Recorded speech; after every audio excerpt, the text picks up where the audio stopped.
Hello, dear little cute learners. How are you all? I hope you all are healthy and doing well. So, students, I'm your science educator again here with a new chapter with a new concept. So, today we have chapter number 3, which is kinds of animals.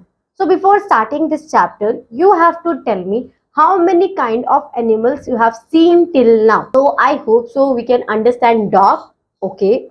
Next cat. Okay. Next rat. Fine. Rabbit, okay, and cow we also see, buffalo we also see, okay.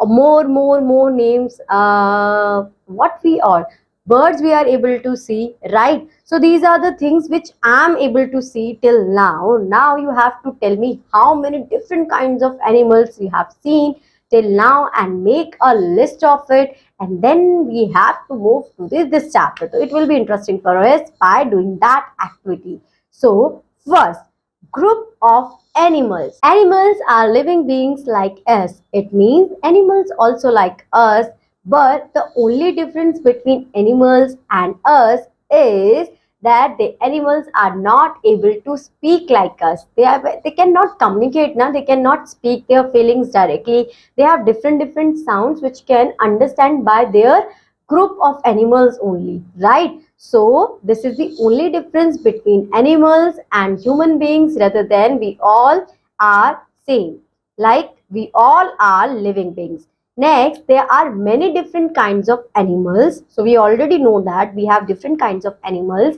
They can be put in different groups. So now what we are differentiate the category of different animals, and according to their features, according to their characteristics, we then classify into a such specific group. For example, the first we have mammals, birds, reptiles, amphibians, fish and insect are some common groups of animals we see around us. So we have to make a list of it. So what can you do? You have to make boxes. Now how many boxes? First box for mammals, second box for birds, third box for reptiles, fourth box for amphibians, fifth box for fish, and sixth box for insect. So what we have to do? Fast, all of you just make 6 boxes, big boxes, okay, in which you can write 5 to 10 names of the animals which we are discussing further in this chapter. So make such small boxes, and in the top of that box just mention the name. First box for mammals, second for birds, third reptiles, fourth amphibians, fifth fish, and the last one and the sixth one is for insect. After doing this, let's move forward towards the mammals. So now the box number 1, mammals, we are going to discuss about this. All mammals have skin covered with their hair. So how can we classify between different categories of the animals? So if we are going to classify for the mammals only, so we first thing what we have to see, the skin was covered by with the hair only. If the skin is covered by hair, it means it is a kind of mammal we have. Next, they give birth to young ones. So they give birth to young ones. Now the question is, ma'am, all the animals give the birth to young ones. But now the difference between the young ones is the mammals are not laying eggs. They are directly, the babies are just like us. That's human beings. We are not laying in eggs now. We just first we are in the egg, then we need a optimum temperature, and then we are birth. We directly get birth from our mother's womb. So similar for the mammals also. Now they feed on milk from their mother. So we also take milk. We also feed by our mother, right? So the mammals also feed their children, their babies, their young ones to milk. Most mammals live on land, a few live in water. So most of the mammals live in land and few of them are live in water. So now what are the examples we have for the mammals? The first one we have tiger. The second one we have cat. So cat is the family member of tiger, right? So next we have rhino, bear, dog, monkey, lion, rabbit and elephant. These are those elephants which are grouped in the category of mammals, and how we classify it with the help of their hair on the skin. The second, the bird give young ones and they feed milk to their young ones. So these are the things we understood about the mammals. So now you can pick any three, any four animals and put down their name into the box of your mammals. So now you can easily understand how you can differentiate between a mammal or a different kind of animal. Most mammals have four legs and a tail. So most of the mammals generally have four legs and a tail. Okay. Next, move forward to the next category we have, which is birds. Every bird has feather and a beak. They have wings. Most birds can fly. They have two legs to walk with.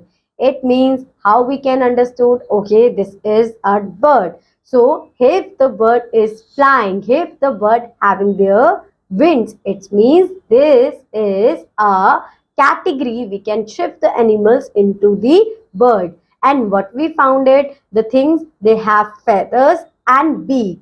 They have wings as well. They can fly. They have only two legs to walk. All mother birds lay eggs. They don't directly give birth to young ones. First, they lay eggs. After the eggs staying in optimum temperature, then their babies come out from the eggs. Young birds hatch from the eggs, right? Parent bird take care of their babies. So these are the things we have to consider for the birds only. And now we can generally differentiate between a mammal and bird with the features we study in this chapter. So what are the examples of birds we have? Pigeon, parrot, peacock, sparrow, owl, duck. So these are the examples we have for the bird. So now what you have to do, you have to make any three, any four of pick their name and write in the box of the bird category. Now what we see, a few birds cannot fly. They are called flightless birds. So those birds which are not able to fly, we call them flightless birds. So for this you have to make a note. Okay, what are the flightless birds? Flightless birds which cannot able to fly. And now what are the examples of those such birds? Like your ostrich, your emu, rhea, kiwi, penguin. These are the birds, but they are flightless birds. Now move forward to the next category we have, that is your reptiles. Reptiles are covered with scales. Their skin may feel rough and dry. Most reptiles have four legs and a tail. So what are the features for the reptiles? So we can distinguish between it from the different categories we have. First, they covered with the scales. How they covered? With the scales. Next, the skin may feel rough and dry, and most of the reptiles have four legs and tail. So this common feature we also see in one of the category we learned till now. What is that category? Well done, mammals. Mammals also have four legs and tail, but mammals don't have covered their skin with scales, and their skin is not rough and dry. So this is the difference we have to consider while we're talking about reptiles and mammals. Snakes have no legs at all. So we all know snake has no legs, and most reptiles lay eggs. So this is one of the common feature we study in the birds category, birds group as well. Okay, they also lay eggs. Okay. So now what are the examples of reptiles we have? For example, hatching. For example, turtle, crocodile, garden lizard, house lizard, snake. These are the examples of your reptiles. So now you can take three or four names of them and write in your reptile box. Okay, students. Now move forward to the next category, which is amphibians. These animals live in water. So where amphibians live? Amphibians live in water. They can also live on land. Most amphibians have wet and smooth skin. So because they live in water, that is why their skin was smooth and wet. Most amphibians have four legs and some have tail as well. So the same thing we learnt in the mammal category, the same feature we have in reptiles category, we have same feature, four legs and tail. So amphibian also have four legs and one tail. They lay eggs. So similarly, birds and our reptiles, they also lay eggs. Okay.